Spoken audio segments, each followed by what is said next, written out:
Greetings, everyone. Pete Pardo here from Sea of Tranquility. Welcome to another edition of the Monsters Den. You've got a triple threat, 3 Monsters Den episodes here this weekend here on Sea of Tranquility. This episode is all about giant insect classics from the 50s. Insects and arachnids, I should say. So I've actually got 4 of them for you today. That's right, 4 of them.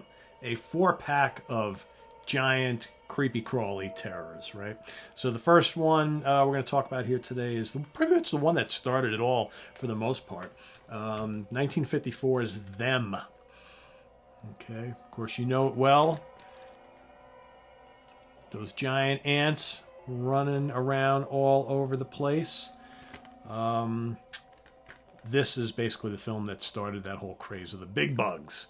All right, so this one released in 1954 from Warner Brothers Pictures, produced by David Weisbart, directed by Gordon Douglas, starring James Whitmore, Edmund Gwenn, Joan Weldon, and James Arness. Yes, that James Arness from Gunsmoke and also from the original movie The Thing, right? Pretty cool. So, most of these films take on a very similar kind of storyline, right? They usually take place out west somewhere. Okay, this one is in New Mexico. These giant insects coming up from below the ground. A lot of the films we're going to talk about today, the giant insects came up from atomic testing and all these strange things. Well, this is kind of no different.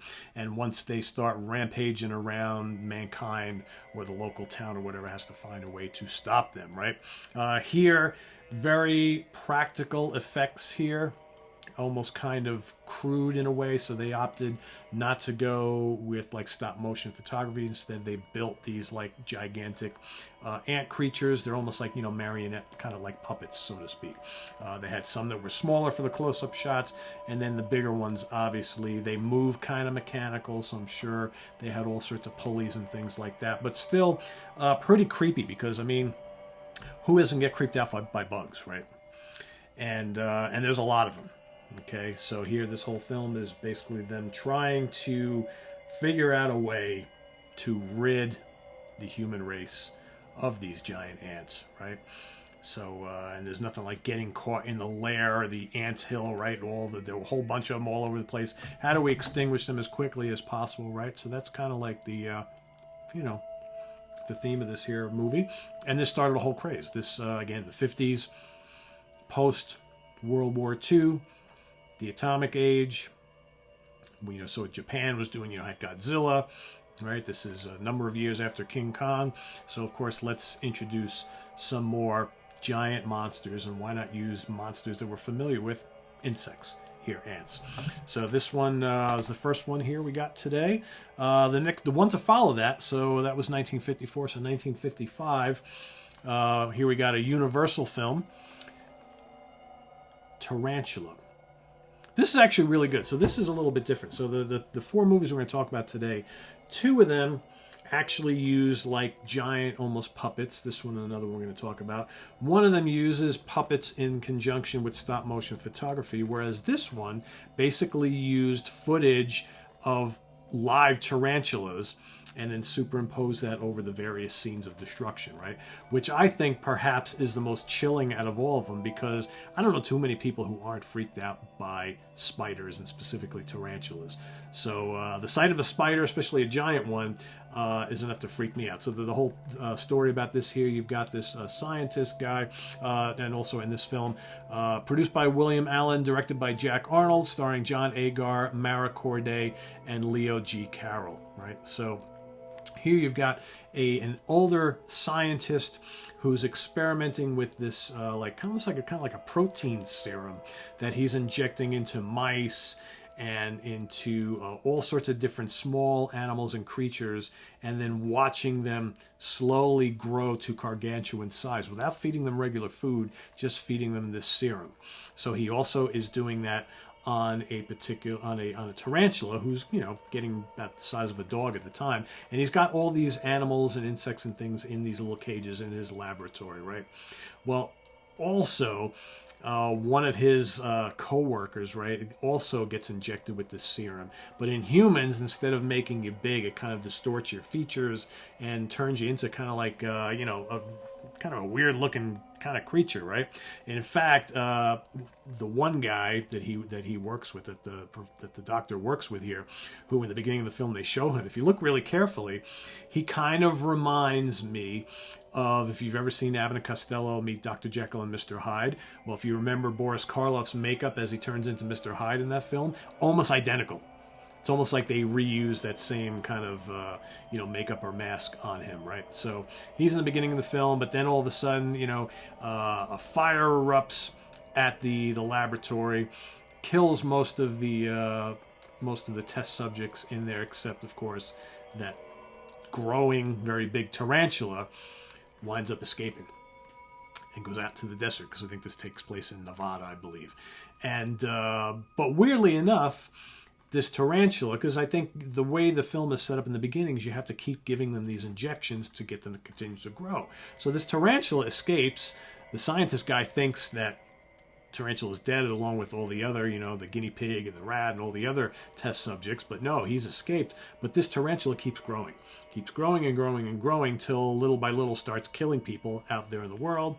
And they, then of course the whole cast tries to figure out what's going on, and then the tarantula starts doing, mass scale destruction. Got to call in the sheriff, got to call in the army, got to call, nothing's working, dynamite doesn't work, machine guns don't work, got to call in the Air Force. They come in, and do their thing, and there's a lot of excitement, a lot of bombs, a lot of fires, a lot of destroying of houses. But this is just, there's a lot of people die in this film. This is pretty creepy, because again, I don't like spiders much, so I find this one out of all these films definitely the most chilling, because again, that you're looking on the screen, you're looking at actual footage of a real spider. Okay, it's not just some big dummy spider. It's not a stop motion spider. It is a real thing, right? So there's that one. Next, also from this, I believe this is Warner Brothers here. So this is also from 1954. Okay, this is produced by David Weisbart. Which, did he not do the last? No, sorry, I'm on the wrong tab here. Okay, this is a Universal picture, right? So this is The Deadly Mantis, Giant Praying Mantis, directed by Nathan Giron, screenplay by Martin Berkeley. Okay, and this stars Craig Stevens, William Hopper, Alex Talton, and Pat Conway. So this is another kind of similar, I almost liken this to the second Godzilla film, okay, which is Gigantus the Fire Monster, okay, or Godzilla versus Anguirus, call lots of things. Godzilla raids again. So here you've got all this atomic testing out in the Antarctic, and boom, what gets unearthed but a giant praying mantis in the ice? Sure, why not? And then once he breaks free, he decides to then wreak havoc on the world, makes his way to New York City eventually, right? Sure, why not? And mayhem ensues. There's a big climactic battle in the Holland Tunnel, okay, in New York City, which is pretty cool. Here, the mantis is actually like a giant kind of puppet. Pretty cool looking, moves pretty stiff, but you know what? Maybe that wasn't such a bad idea, because praying mantises in real life move really stiff and slowly, as he does here. And then he also flies a lot in the film, so he kind of scrunches up his body and gets the wings going, flies all over the place, crashing into planes shooting after him. There's a pretty high body count in this one here as well. Very well acted. There's a lot of familiar faces in this particular movie that you've seen before. Okay, in fact, one of the main characters, I'm not sure, I don't know if it's Craig Stevens or William Hopper, one of the two of them was also in The Beast from 20,000 Fathoms. Okay, he always plays kind of like a cop or something like that, or a military guy or a lead scientist. But this is pretty cool. So this is a Scream Factory release. What else? This one is also a Scream Factory release, and this one is I believe just a Warner Brothers release. So these are all really cool DVDs. Last but not least, and this one we've covered here on the channel before when we talked about stop motion photography, but I did want to include it because I recently rewatched this again, and it kind of fits in with all this. So this is also from Warner Brothers, The Black Scorpion. And The Black Scorpion is also from 1957. So you can see all these films were made over the span of just a couple of years. And these are not the only ones, giant insect films that were made, but these are probably the most notable ones.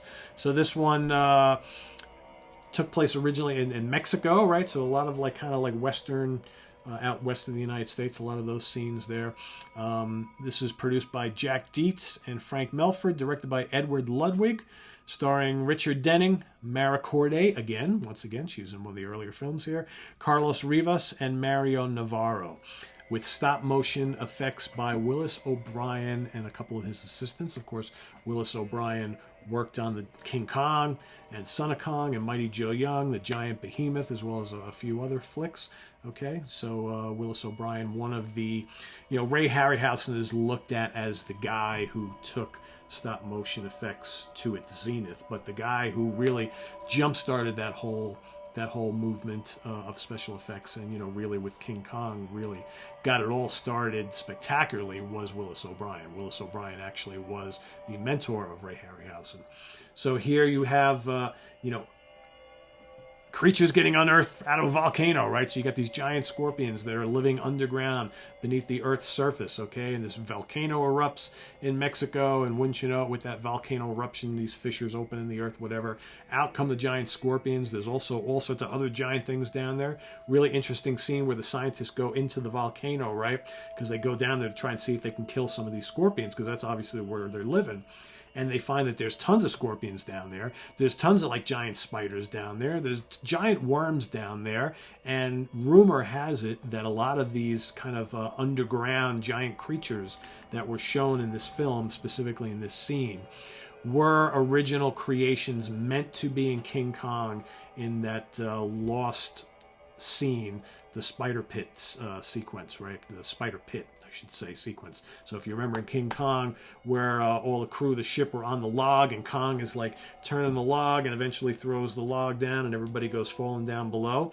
Well, there was a whole scene in the original script that they were going to film. I think they might have filmed a little bit of it, where in the remake, in the Peter Jackson remake, he actually recreated that scene based on notes and things that are out there. And Willis O'Brien the intent was to film a whole scene down in the spider pit, which is all the way at the bottom of that chasm, where the men from the ship who survived the fall would then have to battle all these different giant spiders and worms and things like that. Well, apparently the scene from this film was meant to be kind of an homage to what they were going to do in King Kong. And rumors are that some of the giant creatures, besides for the scorpions that are seen in that particular scene, were either recreations or the original models from the King Kong era. So we're talking, about 20 years later. So really good. This is a mix of the stop motion photography, all these giant scorpions, which is amazingly well done. And I love how, when they go attack anything, they go grab them with the pincers, and then that big tail with the, the pincer goes at the end to kind of go over and grab you, which is really cool. And they mix that with close-up shots of a giant puppet scorpion, which is usually the face and maybe the pincers, which doesn't really look like the stop motion creatures do in the film, and they're always kind of drooling and all this kind of stuff. It's really weird, but very well done. Very well done. The climactic scene is really good, where they battle in almost like this open arena type of thing in Mexico with the helicopters and all the military, and they're battling the big scorpion. So I guess it's the mother scorpion or the queen scorpion, something like that. There's one that's much bigger than the others. So and there's so many of them. This is a lot of fun. I will say I enjoy all these quite a bit, but I think my favorites are probably these two. Okay. Here because I love stop motion, and I think this is a lot of fun. There's a lot of really cool scorpions in here, just because this is the creepiest out of all of them. But these are all really good. All really good. And well worth your time if you love classic 50s sci-fi giant monster films or giant insect films.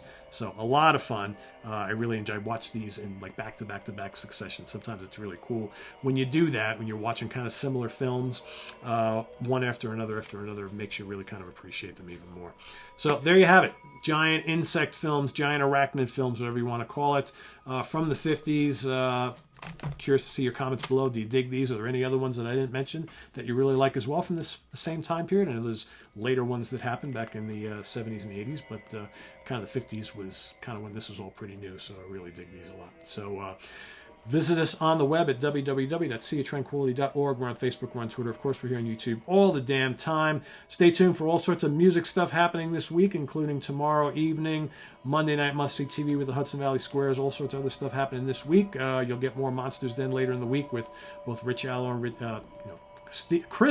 Rich Catino. I'm mixing up their names there.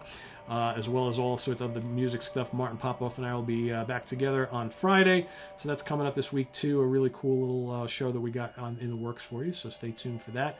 And much, much more. I am Pete Pardo. See you all real soon. Take care. Bye-bye.